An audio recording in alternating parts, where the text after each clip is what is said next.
Bienvenidos a un nuevo podcast de mercados. Les habla Ernesto Benavides, trader de renta fija del BVA, y en los próximos minutos haré un breve repaso de lo que pasó en el mercado durante la última semana y las perspectivas para esta. En el plano internacional, las acciones cayeron ligeramente el pasado viernes, pero aún así obtuvieron ganancias significativas durante la semana, dado que los inversionistas reaccionaron de una manera positiva ante una pausa en el ciclo de subidas de la tasa de referencia de política monetaria por parte de la Reserva Federal, y noticias de China realizando un estímulo económico.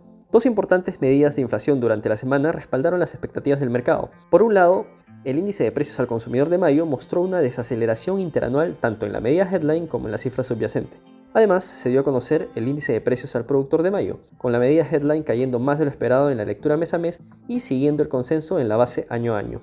Finalmente, el número de estadounidenses que presentaron solicitudes semanales de desempleo fue más alto de lo previsto, lo que sugiere debilidad en lo que ha sido un mercado laboral altamente resistente en la economía norteamericana.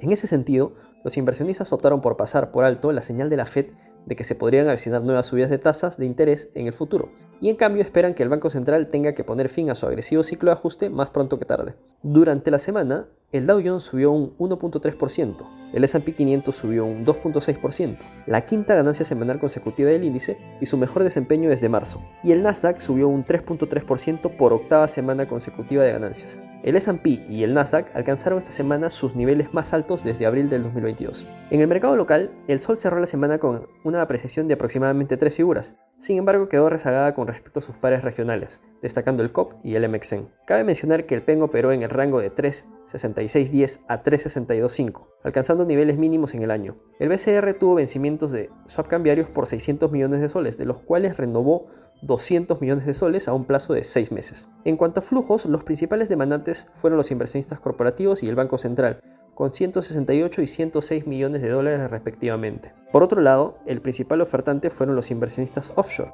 con 310 millones de dólares, mientras que los inversionistas locales ofertaron 200 millones de dólares.